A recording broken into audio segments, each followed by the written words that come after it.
Hey, I just want to give some free advice to the white progressives, particularly white progressive women who may be thinking about marching against the Trump victory, maybe putting back on the P-word hats and doing that thing. I would just say probably don't send any of those invites to any black women you know.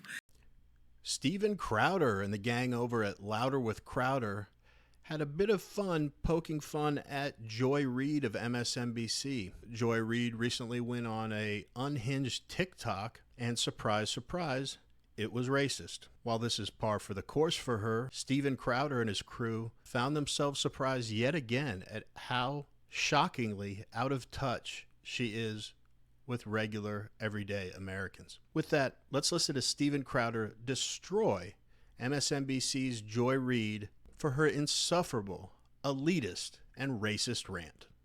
Drop that much. I love that. Everything about that guy is dishonest. Off-putting. It may be, by the way, like Comcast is actually considering selling off or separating from MSNBC. Yes. Which, if I had that kind of money, I would it would be Mug Club or Rumble Premium's toy train set.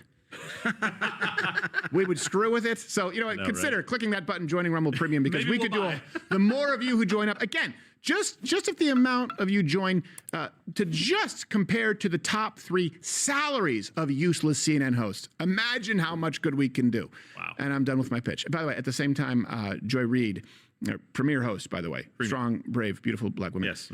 She's dropping heat like this on TikTok. Hey, I just want to give some free advice to the white progressives, particularly white progressive women who may be thinking about marching against the Trump victory, maybe putting back on the P-word hats and doing that thing. I would just say probably don't send any of those invites to any black women you know. I'm just going to tell you right now, they're not coming. I'm pretty sure black women have resigned from the Save America Coalition, Save Democracy Coalition, and definitely the Save the Democratic Party Coalition. I think that's probably not happening. I would just keep those invites maybe among your own friends, because I don't think they're coming. Name 3. But yeah, I think black women are now on the Save Black Women, Prioritize Black Men, and prioritize black communities, black businesses, and that, and, you know, the black spaces, but Save America, Save the Democratic Party. Yeah, I don't think that's happening. No, it's not. Well, go talk with your friends. Black supremacy. I've often seen Barack Obama described as the divider in chief, but I got to give it to Joy Reid. She is really giving him a run for his money. And Joy, can I give you some advice? If you're going to give us these wonderful TikToks that we all love so much, can you please change the batteries in your effing smoke detector? So prior to the Joy Reid segment here, Crowder and everyone else there were talking about Comcast is looking to sell MSNBC.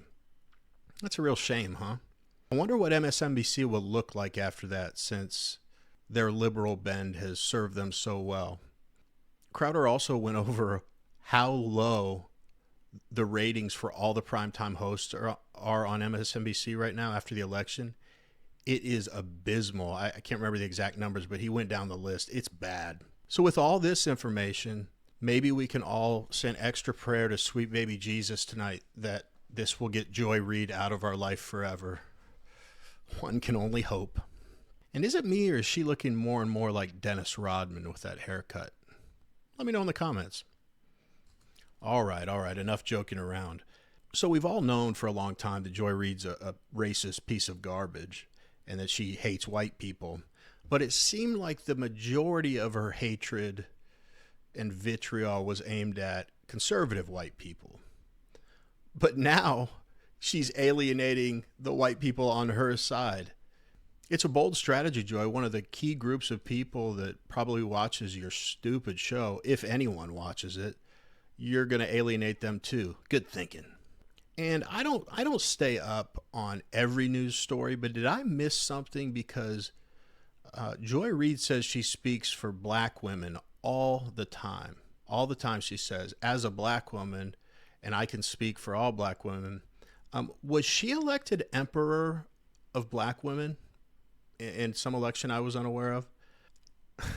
again, all joking aside, this is something that's bothered me forever, is that people like her go on TV and act as if they represent all Black American women when they have zero understanding of what the life of an average American is like. Taking care of your family, taking care of yourself, staying responsible, staying organized, managing your job, family, all those things. I mean, she has zero clue how that works. She's in a different stratosphere, and good for her with her wealth. But to suggest that she speaks for all Black American women, it's always irritated me. And but I feel like, and while I don't know for sure, why it irritates me is I feel like it is insanely patronizing to Black American women that someone crowns themselves as your voice. Let me know in the comments if you agree. I mean, this really irritates me, and I feel like it's not talked about enough. Anyway, let's get back to the video. Supremacy is alive and real. Yes, yes. Think about that. She goes, Black women. They're not a monolith. I try to be pretty careful when I say, well, Gen Z, or I try to say a majority of white. I just had to jump in. I swear I did not watch this beforehand, and I was just saying how no one talks about this issue that people are speaking for on behalf of Black women. It's just funny. They brought it up immediately after I said that. Anyway, back to the video. Men or a voting demographic, a majority of white women tend to vote left. Surprisingly, not this last election, and the way that people anticipated. She just goes, Black women, period. Agree with me. I can't think of a woman less representative of the average Black American woman than Joy Reid. Comment below if you disagree. I don't think that there is a group of Americans who are more overly represented in media while being completely unrepresented. If you go to a church, you go to a mixed church, you talk with Black members of your congregation, just hang out in your neighborhood. Just go. We've done it with Black Barbershop, Black and White and the Great Issues. Yeah. Hey, if you like watching videos like this one, like and subscribe. We'd really appreciate it. Let's get back to the video. Yeah. They do not speak like Joy Reid. They do not speak like Van Jones. They don't know who they are. And I mean that.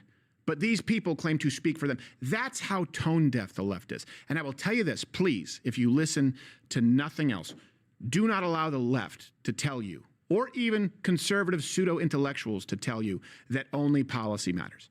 Everything is downstream from culture. I guarantee you there were people who walked into that voting booth going, is this really where I am? I mean, I have a daughter. She plays basketball.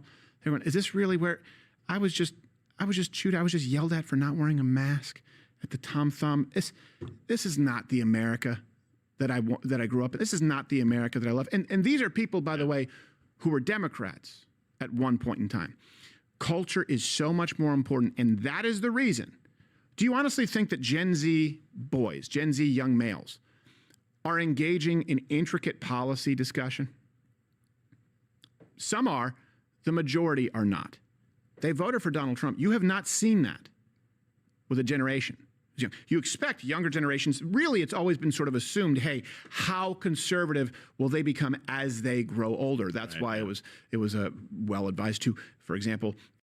Yeah, I think Steven Crowder made a really good point, or at least made the point I was trying to make very articulately, when he said that are overrepresented in media without being represented at all. That's a great point. Because when he started talking about policy being downstream from culture, the way I interpret that is he's saying that these out-of-touch liberal elites on the news that tell everyone what to do are so out of touch and cannot relate to anything that the average America is doing on a day-to-day basis. So why the heck will we listen to them? And it's proven by the things they talk about on the news. Think about prior to this previous election. They spent, months, years, every single night on the news doing everything they could to get Americans to vote for Kamala Harris. But they were clearly focusing on all the wrong issues because, as Steven Crowder mentioned, they want to talk about policy and speculate on what will happen if this policy is put in place and quote studies. And while I'm someone who loves good evidence and good data to back up my positions, That's clearly not what was guiding voters' decisions in the last election. Because they tell us all the time that by the numbers, the economy's really strong right now. But if working class Americans aren't feeling it in their wallets, it doesn't matter how many numbers you show us or trends or policy discussions. That's not what's top of mind for everybody. They have no shame, so they won't be, but CNN, MSNBC, they should really be embarrassed, to be honest. Think about it. For all the bloviating they did prior to the election about Hitler and Nazis and destroying America, absolutely no one cared what they were talking about. I don't know how to measure this, but I bet if you could measure the percentage of voters that actually took news anchors from these liberal elite media sources, if that those voters that took their opinions into consideration when casting their vote, I guarantee the number would be statistically insignificant. So all the money they pay these people, all the money they pay to put on these productions, and no one cares. I think you could have put a potato in front of the camera during election season and just had the camera focus on that for however many hours these folks were on the air, and it would have gotten the same results as far as influencing voters. But the fact that no one cared about what they were talking about is more evidence of how out of touch they are. I am convinced that all of these dopey news anchors on these liberal mainstream networks, they honestly think, either consciously or subconsciously, that they are better than you and better than me. And they would not be caught dead talking to what they consider to be the peasants, working class Americans. Let's get back to the video. Encourage marriage, encourage working, right? Encourage becoming active in your community, because the more responsibilities that a young adult takes on, the more conservative they become. But it always started off with, they're going to start off liberal, right? They're in college, they're living in a fantasy world, and then they become more conservative. Most young men actually voted for Donald Trump. I believe it was 56%. I'm sure Mission Control can send it in. And it was still a high percentage of young women. That doesn't happen. And I'm telling you, it doesn't happen because of a panelist on CNN or whoever, Bill Crystal, whoever it is today who's talking. That's not the reason. It is a cultural shift. And you know what? Young people aren't afraid. Young people aren't afraid to say, yeah, okay, you know what? Transphobic. Let's go with that. Let's go with that. Yeah, that's a crazy shift, isn't it? I mean, like Steven said, we all know that the expectation is younger people are going to vote more liberal, more Democrat, but 56% of young men voting for Donald Trump and young women voting for Donald Trump far exceeded expectations in this election. That's a great sign. I mean, we're seeing a real cultural shift. I said just a minute ago that I don't think news sources like MSNBC and CNN affect voters at the booth.